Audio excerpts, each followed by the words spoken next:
तर प्रेक्षकांनो, छोट्या वयाची मोठी स्वप्न या मालिकेच्या दुसऱ्या भागात तुम्ही बघत आहात की गौतमी या पप्याने दिलेल्या जागेवर पोहोचत असते, पण पप्या तिला मुद्दाम उल्लू बनवतोय. ओ मॅडम, मी तिथे नाही आहे, तुम्ही चुकीच्या पत्त्यावर आलात, आता तुम्ही अजून थोडं पायी पुढे या.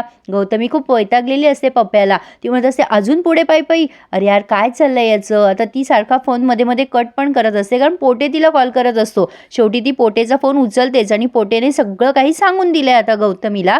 गौतमी विचार करते, अरे बाप रे, हे सगळं कसं घडलं, काय घडलं. तेव्हा पोटे सांगतात की तुमचे दोन्ही मुलं आहेत त्यांच्यासोबत, आणि ती सरस्वती भारती सुद्धा आहे, आणि मग ती असल्यावरती विशाल असणारच. आता काय गौतमीला राहवलं जातंय का. आता ती तग मग करतीये, आणि पैसे बिसे गेले चुलीत. ती लगेच ताबडतोब दवाखाना गाठतीये. फोन कट केलाय तिने पोटेचा, आणि दुष्यंतला फोन करत असते तर तो फोन उचलत नसतो. त्यामुळे गौतमी आता त्या पप्याला फोन करतच नाही पुन्हा, आणि पैसे न देता गाडीत बसून दवाखान्यात जायसाठी रवाना झाली आहे. इकडे बयो देवाजवळ प्रार्थना करत असते की शुभंकरांचे रिपोर्ट नॉर्मल यावे, आणि रिपोर्ट नॉर्मल आल्यानंतर ती स्वतःच बयो आहे हे ती शुभंकरांना सांगणार आहे, असं तिने देवाजवळ कबूल केले. आता तेवढ्या तिथे आरव आलाय. आरव म्हणतो, काय झालं ग बयो, काही टेन्शनमध्ये आहेस का. बयो म्हणते, नाही रे दादा, काही नाही. आता तेवढ्यात गौतमी पोहोचते तिथे. खूप छान दाखवलंय तसं त्यांनी आज.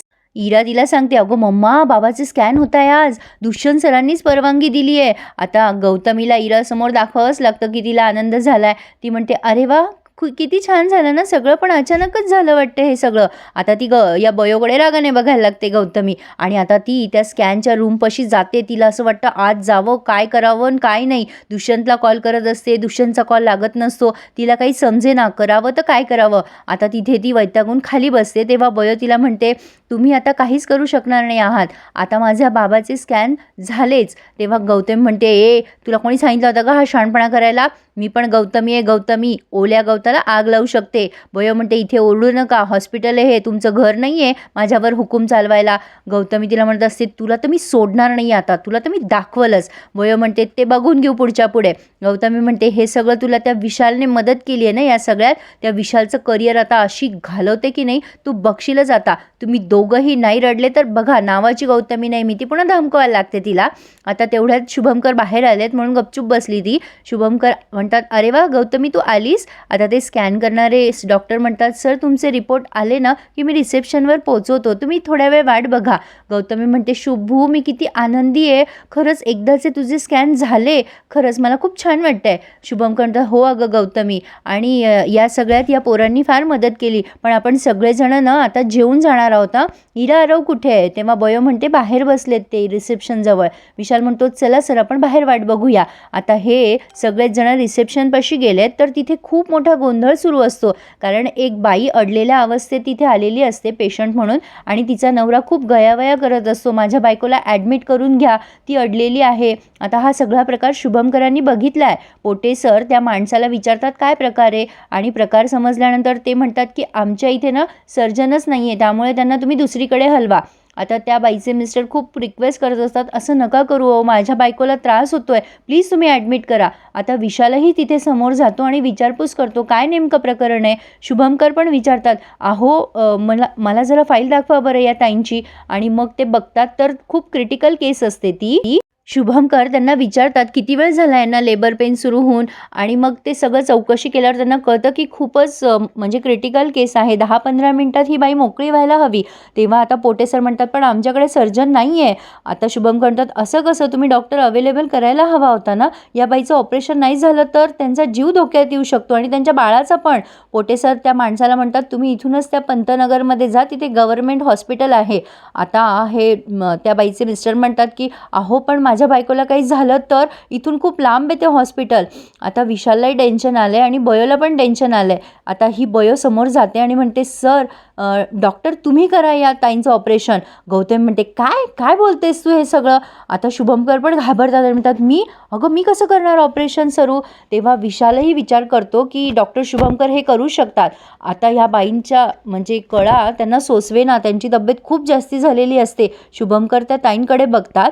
आरो म्हणतो, बाबा अरे तू नक्कीच करू शकतो हे ऑपरेशन, अरे गावाकडे तू किती सर्जरीज करायचा, तुला नेहमी बोलावं यायचं सर्जरीसाठी, विचार कसला करतोयस तू. पोटे खूप प्रयत्न करतात शुभंकरांना सर्जरी करू न देण्यासाठी. गौतमी म्हणते, अरे असं कसं शुभू, तू कसं काय करशील, नको नको तुला त्रास होईल, चल चल. गौतमीला तर हे नकोच आहे. शुभंकर म्हणतात, थांब गौतमी, अगं त्या बाईची अवस्था बघ.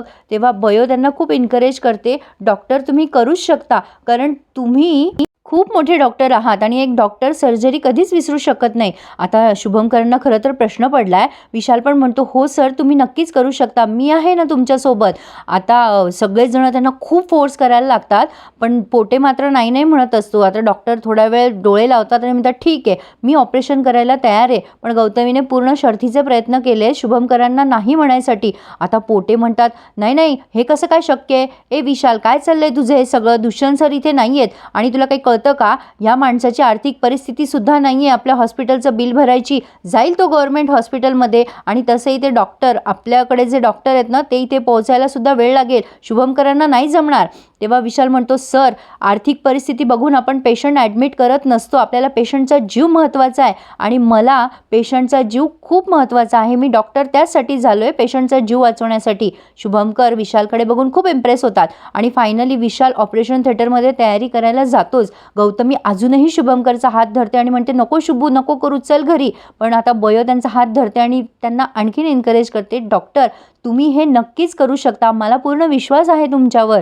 आता असं म्हटल्यावर गौतमी काय बोलणार, आणि शुभंकरांनी सुद्धा गौतमीचा हात सोडून दिलाय आणि ऑपरेशनसाठी सज्ज झाले आहेत. बयोला खूप आनंद झालाय की तिचे बाबा परत आलेत आणि डॉक्टरांच्या भूमिकेत. खरं तर त्यांनी छान दाखवलंय प्रेक्षकांनो. आता इथे लॉजिकली काय दाखवलंय काय नाही ह्याचा आपण नंतर चर्चा करूया, पण पुढे आपण पाहणार आहोत गौतमी खूप प्रयत्न करते हे ऑपरेशन थांबवण्यासाठी. ती इलेक्ट्रिसिटी ऑफ करायचा प्रयत्न करते, पोटे तिला खूप थांबवत असतो, पण तरीसुद्धा ऑपरेशन नक्कीच सक्सेसफुल होणार हे ते दाखवतीलच. कसा वाटला तुम्हाला भाग नक्की कळवा. आजचा हा भाग खूप मोठा असल्यामुळे मी 2 भागामध्ये केलाय. कसा वाटला प्रेक्षकांनो तुम्हाला आजचा रिव्ह्यू, मला नक्की कळवा. आणि हो, आपल्या चॅनलला सबस्क्राईब करायला विसरू नका, कारण रवींद्र महाजनी यांची म्हणजे जी ऑडिओ बुक आहे ती मी आपल्या चॅनलवर रोज देणार आहे. आज सुद्धा त्याचा भाग येईल, त्यामुळे चॅनलला सबस्क्राईब करून ठेवा.